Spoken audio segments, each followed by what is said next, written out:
What's going on, everybody? Welcome to another episode of the Beloved Dorsey's podcast.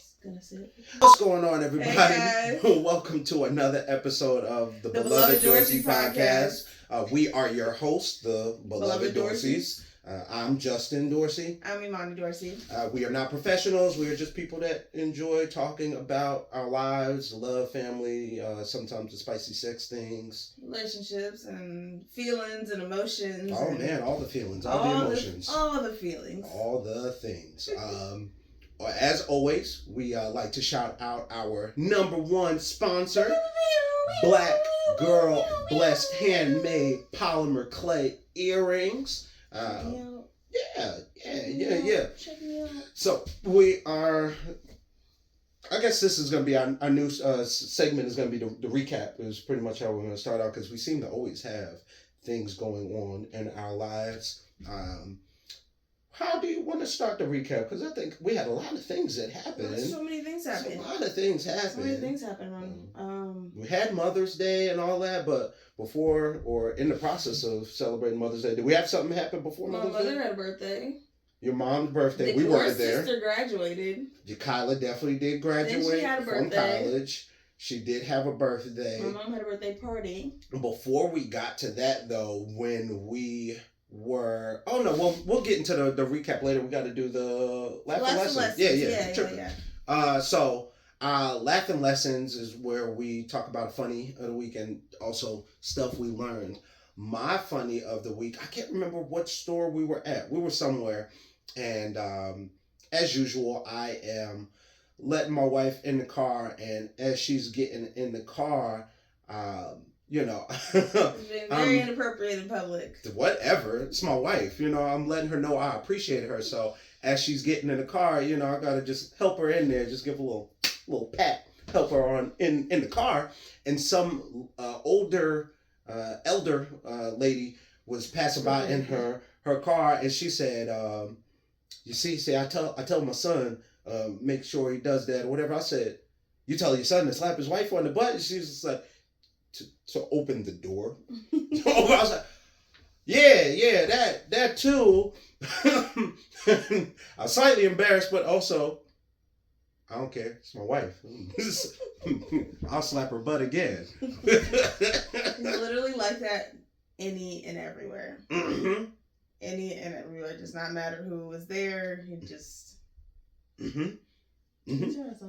Oh, shoot. Because we are...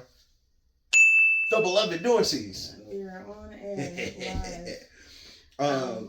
Okay, so my laugh is that, I feel like God has been trying to get it to me that, He has a plan, a purpose for my life.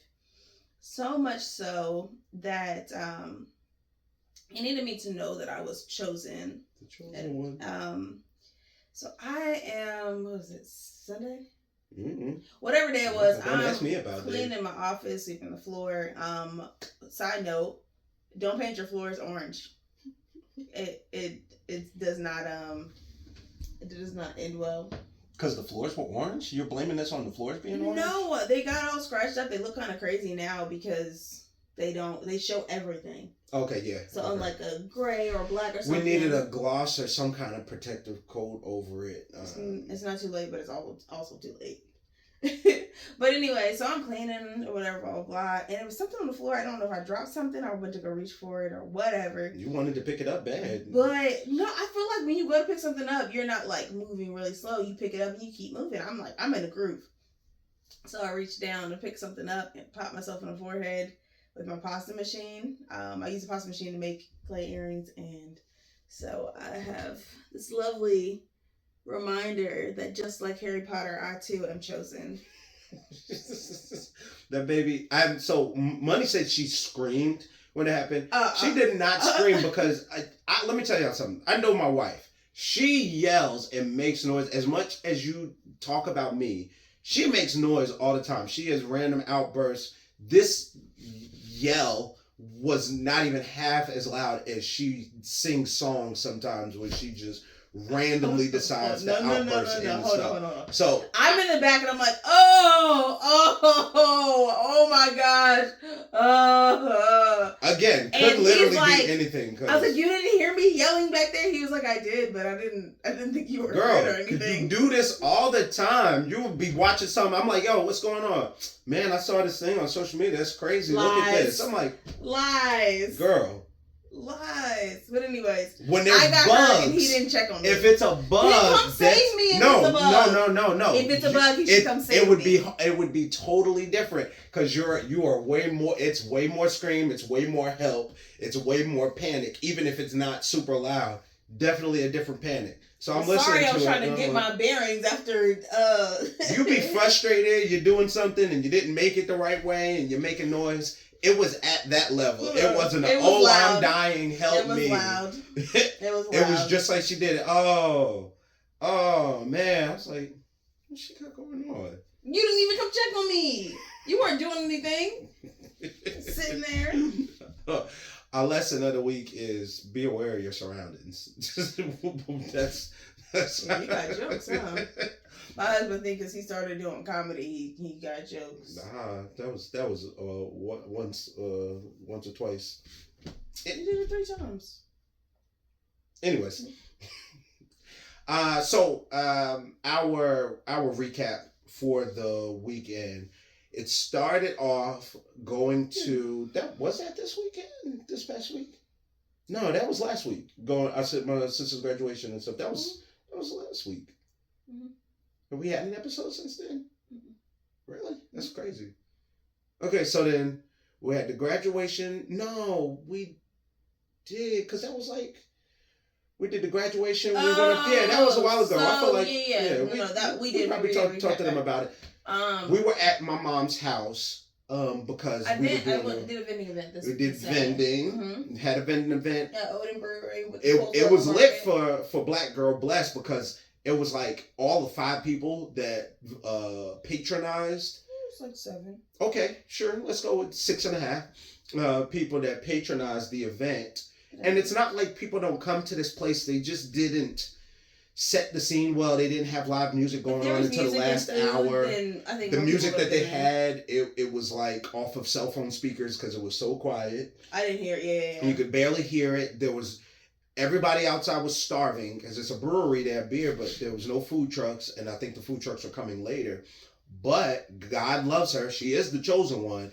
And we had people specifically come out just to patronize her. Some of her friends, cool. One of my old manager. Shout out to y'all for coming out and supporting us. Because honestly, she was the only one that really made any money. Everybody else was. Some people did, but then there was a good amount of vendors who didn't make what they thought they were gonna make. We were the first people leaving, so I can say that with confidence that she probably did the best because everybody else, for the most part, were either trying to stay to get a little more or did not start packing up until they saw us packing up and was like, I guess we might as well call it. So that happened. Then we were, I don't know if that was the same night we went to, was the same night because we were so tired. I would pass out, came home, passed out on the couch, got up, went to his parents' house to celebrate his mother for Mother's Day. Tired. She made shepherd's pie, which is my new favorite thing. I'm like obsessed. It's really bad. I still can't believe you didn't think you wanted cheese on it. That's the part that's... It was going to be phenomenal regardless, and I just want another one. Cheese. You love cheese. If you don't eat the one that's in the fridge, I'm going to eat it. Relax. It's mine. God, I'll bite you in the neck. Relax. I'm eating it for lunch today. So the same person who texted me about the fact that they ate my chips. But I asked you. Do you want some more? I ate your chips. And you was like, nah, it's cool. Don't eat my chips and then ask me about it. Get out of here. The first thing you did when you got in the car the other day was reach for the chips that I had in the bag. 2 chips. You didn't even greet me. I ate 2 chips. It was a full bag. You finished my chips. Your chips weren't the same size. Then why would you finish them? Get out of here. Anyway, we're going to lose all credibility. Because if I did that to you, if I ate your food. But I offered, so it doesn't matter. I ate your food. If you were going to replace it before I could get back to it, that's cool. I'm not tripping. As long as I never had to miss anything. Lies. Whatever. Anyway. Lies. Anyway. We at my mama's house. Sleepy Brown is over here on the couch, chilling on the phone. And then I hear a familiar voice on your phone, and I'm looking over like, what's going on over here? You want to tell the people what you had going on your phone. So, sorry, I'm still sleepy brown. It's really funny that you said that. I just yawned. So I'm checking and I get a, Instagram tells you when somebody tags you. And so I got a response video from Tab, that she got my earrings. Who's Tab? Who that? Oh my goodness. Tabitha Brown. The Tabitha Brown? Yes, sir. You're talking about very good. That's your business. Very good. That's your business. Very good.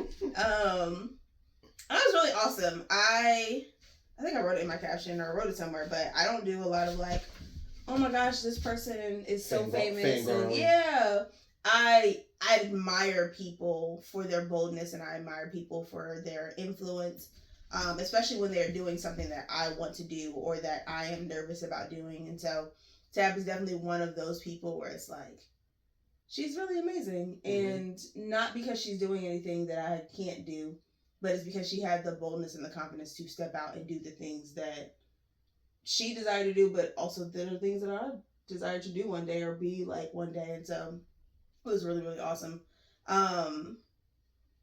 Yeah, so that was cool. I really enjoyed that. If y'all want to see the video, it is on our Instagram page at The Beloved Dorseys. Go check it out, share it. It's really awesome. It's really lit.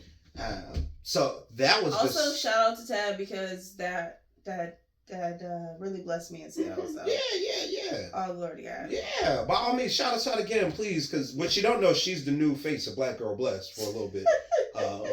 There's going to be some very good just pop-ups on some reels. I don't make okra earrings as a consistent product. If you are looking for them, definitely hit me up. But I probably won't have them as an item on my... That was a Tab special. Yeah, they do take a lot to make. You can buy fruit earrings on my website, but they take a lot to make. And so they're not a regular. It was honestly something I was trying out. And because I didn't like okra, but I tried Tab's pickled okra, and my husband will tell you, I bought like 5 jars. It's really bad. I took them to Maryland. I'm like, you guys gotta taste this. This is great. But don't taste too much. Yeah. You was like tasting, but you had 2. That's more than enough. That's more than the taste. That's funny. You'd be excited for people to taste something and be like, "Yo, this is so good." I mean, it's okay. You don't even want it. It's not good because you don't want them to take all of it.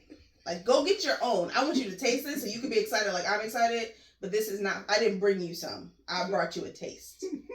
Taste like Costco. You get a little taste. Little tints. That's it. But yeah, that was really, really awesome. Really, really amazing. Really life-giving. And also found myself kind of struggling with like, I'm really, really excited because she shared, and I'm inspired by her. And also having to figure out how to redirect and give that same gratitude to the women in my life who I also admire and look up to and share, who may not have that same platform, but still have that same impact. So like even in being at my mom's party and being sad that I wasn't able to go to the event that she was at and getting to meet her, also being grateful that God put me in a position to be able to celebrate with my mother. And realize that my mother has always influenced me my entire life, and always been somebody that inspires me. And so just kind of putting things into perspective, especially the older I get, that yes, these people have a platform and they are inspiring, but also realizing that when you start to take inventory of the people in your life, you also have inspiration around you, and if you pull from it, you'll be better off than, oh, I just wish, I hope that this person that is outside of what God has blessed you with to impact you on a consistent basis is able to do. So it was really awesome. I really appreciated that. Happy Mother's Day to all the mothers. And all the things. Speaking of Mother's Day. So we spent pre-Mother's Day, we celebrated with my mother on that Saturday, and then Sunday went to church, and then hit the road to meet up with her mother and her parents down in Myrtle Beach, which is like 4 hours away from us. as the person that drove most of the person who looked at the GPS many a time said it was 4 hours. 3.5. I got it down a little under 4. 3.5. Both times, but it was never a 3.5 hour drive. 3.5. Never made it in 3.5 hours, but no, he was doing this at 3.5 drive. We drove down, got down there. What time did we get there? Like 4 something. We got there like 4 something. Mm-hmm. Yeah, we got there 4 something, and then we hit the road again a little after 8, mm-hmm. And then got back home like right at 12. Got there, got some food. Definitely enjoyed that. Mm-hmm. She got to look at the beach for all of 120 seconds. Yeah. Did a little shout. Yeah. Did you touch the water? I was in the water. You were in the water. Well, just like my ankles. Feet and my ankles. But, yeah, no, I was in the water. I had a good time. That baby love the beach. I love what? Not gonna swim in the water. We'll definitely run around and put my feet in it, though. And just have a great time with that. So, yeah. All right, so, there was something we had a conversation around Mother's Day on the drive up. We had a whole lot of talking, a whole lot of mouth sounds, and one of the things that Money brought up that a lot of people don't acknowledge enough is wishing Happy Mother's Day to our friends and family, or people that you may not be necessarily close to that don't appear to have children. Because just because somebody doesn't appear to have children doesn't mean they don't fulfill a motherly role in some type of way, whether it's they may have had a child and lost that child. They may, mother other people's children, but just don't have any of their own. They, whatever the case is, you don't know people's situations and what they've been through, but just being free with those, Happy Mother's Day, whatever that means to you, and celebrating all the women in your life, because to whatever extent they all are fulfilling, some type of motherly role to somebody. And I think that was a really important thing, because the last thing you want is for somebody to have to tell you or say, hey, I wish you would have celebrated me, or I would have liked to be acknowledged in this regard, and kind of letting them fall by the wayside in that. And I think it's definitely something to acknowledge. It's something moving forward I'm definitely going to be more aware of, and making sure I spread that Happy Mother's Day love around more evenly. Yeah. I think it's also realizing that like you said, there are women who have lost their baby. There are women who have had to make the choice of, I'm not in a position to, what? Water. Is it close? You're hiding it. It's on that side. Oh, it's over here. Yeah. Who've had to make the decision of, I'm not in a position or a place to be, to raise a child. Or it's health wise, it might be detrimental to their life or them or the child, whatever the case is. There are foster mothers, there are mentors, there are aunts and godmothers and all kinds of people. There are women who are infertile that can't have children, that are struggling with that and are trying to. I had a conversation with somebody because we are trying to have a baby, or at least figure out if that is a possibility for us, and realizing that we were having a conversation about doing what you can to prepare your body to be a healthy space for your baby, that you're already thinking about your children before they're even here, or before they're even created. And creating a safe space and creating a healthy space for them, and just acknowledging those things, because that is a tough journey. And so just acknowledging people, realizing that you may not know what they're going through, but saying Happy Mother's Day could mean a lot. It could mean a lot. Now, to somebody who is grieving, It could hurt. But it wouldn't hurt in the way. I don't think it would hurt in the way that right. You may it's you're meaning well. Yeah. Right, so just acknowledging people, saying Happy Mother's Day. I don't know if you're a mother or not or whatever, but I just wanted to say Happy Mother's Day for maybe even the impact that you've made in a child's life at some point.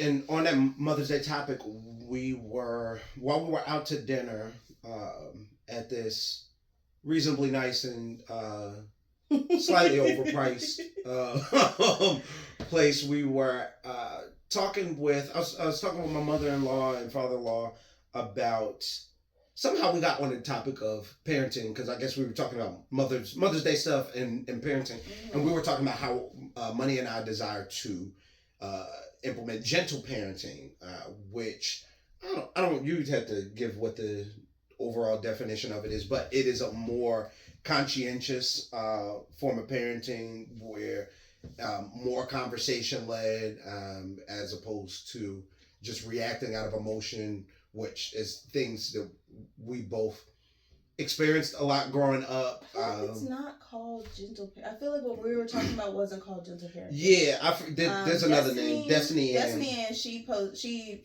we love her videos. And aspire to have that level of patience to be able to do so. And so I have to go on her page and figure out what it's called. But essentially, the type of parenting that Black folks say is for white people. And where we don't desire to spank our children. It's not 100% off the table. I can't say it's never going to happen, but that is not the desire. That's not how we want to lead in our parenting. It's a lot of conversations, a lot of open and restraining your emotional response to try to teach the child and redirect them in situations where the actions need to be corrected. And we just having that conversation with them, and she was talking about how that it's a nice thought, but how in certain situations there's things that may not work, or you may have to move around. And as people that have never had children, we understand it and are open to that feedback. But a point of the conversation was the idea of us even being able to talk about this or make that plan to do that is a space of privilege. To be on that show we were watching called The Parent Test on ABC. It was a group of parents that were on there. I think we talked about it on here. A group of parents on there, and they had different parenting styles, and they ran the parents through challenges to see which children responded to them better because of their parenting style. And I was like, I acknowledge and realize this is very much a thing of privilege to be able to be in a space where you don't have to worry about where keeping the lights on and all of these things, the house where your next meal is coming from and stuff. And so you do have the space to take the time and do this stuff and have these conversations where we were not as fortunate always in growing up, because our parents did not have as great a situation.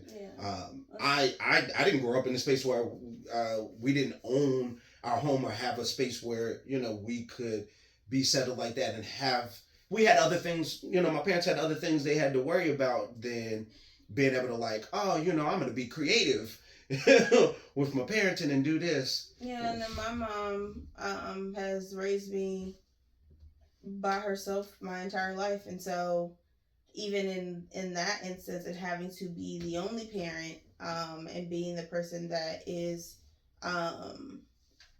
making sure that the lights are on and you're fed and you have a roof over your head, because there was a point where there wasn't. And so it is stressful. First of all, let's acknowledge that work is stressful. That the people that we work for, more times than not, are looking at the big picture and not the small picture. They are more concerned about sales and all of those things. And whatever. So we already know that your job is going to push you as far as they can push you in order to get the results that they need so that they can be successful. Yeah, and if you don't meet that, you're expendable. They will find somebody else. You are expendable. Yeah. And so with that thought process, paired in with, I only get paid this amount, rent costs this much, gas, living water, paycheck to paycheck. Yeah. Then you have, mommy, can I have? Mommy, can I have? Mommy, can I have? Mommy, can I have? There is children oftentimes lack gratitude. So you have what to. You're talking? You don't lack. People non-existent. People are. So your job, it doesn't care about you. Your children are asking every 2 seconds for something. You are looking at the $3 that you do have, trying to figure out how I'm going to pay for these things. You also have to deal with the shame of, if the lights do get cut off, that I have now put my kid in this position, and that shame needing help, and that can't feel good to be in that space of like, hey. And so all of these life things are happening, and then you also have to consider or think about, if I said everything super gently and super nice and all of those things, and realizing like, my mom, just didn't put it on her thing, but it's like, my mom did the best she could with the tools she had in the places she was in life. Point blank, period. And having to extend grace and realize that, like, that's really the truth. She did the best she could. My mom would fuss, yell, whatever, you did this, blah, blah, blah, blah. And then she'd leave out the room, and I'm, of course, in tears, crying, whatever, blah, blah, blah. And she would always come back and sit on the bed or whatever, have a conversation. And I wasn't always ready to hear it, because I'm still operating, and you hurt my feelings. You were mean to me. You were mad at me, whatever. Whether I feel like it was justified or not because of kid logic or whatever. But she always came back and had the conversation. She always came back and said, this is why I'm doing this. This is why, I feel this way. To the point where now, even as an adult, even if I say something, I'm like, all right, I need to go back and have the conversation. I need them to understand why I felt that way or why I expressed in that way. Excuse me. But coming from a place of privilege, my mom did better, or tried to do better than her mom did, who tried to do better than her mom did. Like, so it's a continuing cycle. And just trying to grow. We are progressing. So we are also going to places that we've never gone before. We also benefit from the internet and things that our parents did not have. Exactly. There was no social media. There was no parenting pages that we can look at and confer with other people that we don't know and never met, or TV shows like this that parent test, where we can like, oh, okay, I see how that I can see how that worked, or how that doesn't work well. The long-term effects of that, and realizing like, having your child be so afraid of you, it can be detrimental, because then they start asking their friends for answers for things, and then you get into stuff instead of feeling like, okay, I have a safe space with my parents. I can come and ask them things. I feel like you should teach your children to be respectful, but you should also respect your children. And so and that is a wild concept in the Black community as a whole. And on that note as well, the idea of also raising Black children is uniquely different than others, because we face unique challenges that everybody else may not face, and there are things that we know we need to instill in our children to make sure you remain safe out in the world, and acknowledging how you are viewed in the world. I feel like the downside of that is always, we feel the need to toughen our kids up, so that when they get into the world, because the world is going to be tough on them, we're going to be tough on them, so that they're prepared. And what we don't realize is, if you're tough and the world is tough, where are they ever safe? Where they ever have a chance to just take a deep breath?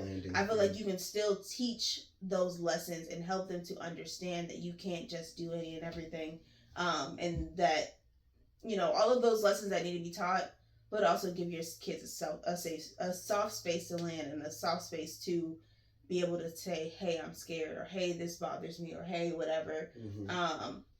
So that they always know they have a place where somebody loves and values them. And not that in teaching that you don't, but I just think it makes it harder sometimes when you're tough on them, or you're so tough on them that you're more tough on them than you are kind and loving to them, because the world is a tough place. It just So it was a really good conversation we had. I mean, we just in general enjoyed our time with them and getting to engage in that space.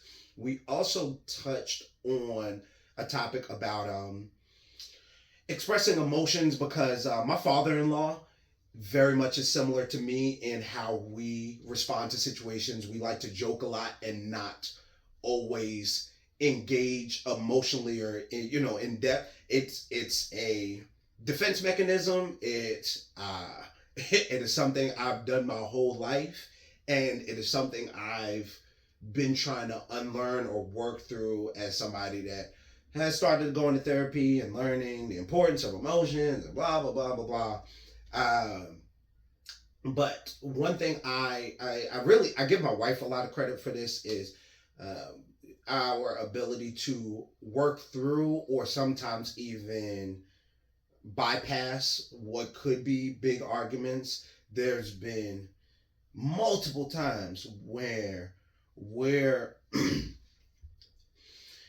in a heated discussion or on the verge of an argument, or in what you would call an argument. It's never a shouting match, but we are definitely having a disagreement. We definitely both feel a way. And my wife is really good at facilitating us getting through whatever that problem is, and making sure we keep the focus on is reaching up, keeping the main thing, which was one of my points for which is probably going to be this episode title is avoiding or working through arguments. And it is not something that we have mastered by any means, but just sharing some of the tools and stuff we use that help us get through some of those moments. I had started writing down some notes, but one of the things I know that is a baseline for me to as I'm starting to engage in this space and trying to get better at it, I have to be able to read my own emotions and figure out what is the actual thing that is bothering me. Because when we get into those heated moments, you really quickly can get distracted by letting your emotions kind of pull you away, and you just want to go tit for tat and say, well, you didn't take out the garbage, or you left this thing on the floor, and that is irrelevant if the underlying issue is, I feel like I need help and I don't feel supported in such and such, or when this happened, I feel like XYZ elemental P and I'm having a hard time with that. You get caught up on the symptom, and the root cause is not the thing that's identified. And so, like Money said, keeping the main thing. What actually is the main thing? What do you feel, and why do you feel this way? Not you did this thing to me, blah blah blah. And to be able to even acknowledge that, or really dig down to discover what the thing is, that does take work. It is as somebody who is not naturally I don't deal in my what I would call negative feelings. If it's not funny or happiness, I have not historically spent a lot of time delving into that space. It is definitely work, and it is exhausting when you first start doing it, and the more you start doing it, it becomes easier. But you first have to look at, inside, and it's like, hey, what is the thing that I'm feeling, and why do I feel this way? Why am I so annoyed that my spouse is sitting down, or my spouse is the thing that they're doing that really shouldn't be a problem if you're looking at it from an outside perspective? Why is this thing making me so upset, or making me why am I scared to talk about XYZ? And that's the starting point. Yeah, go ahead, because I'll keep going. No, you're fine. We're actually gonna wrap this episode up, and we're gonna continue this conversation in our next episode. Shoot. Yeah. That's just fine. So, as always, we are brought to you by our number one sponsor, Black Girl Bless Handmade Polymer Clay Earrings. You can find that page on Instagram at black.girl.bless. Also blackgirlbless.com.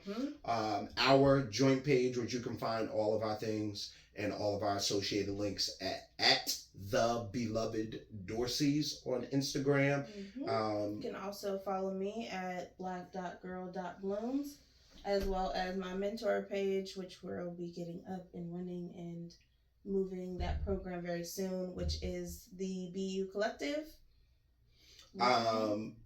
All the links and stuff we will keep in our the bio and the Beloved Dorseys page. Like, share, subscribe, and we will catch y'all next week. Appreciate you.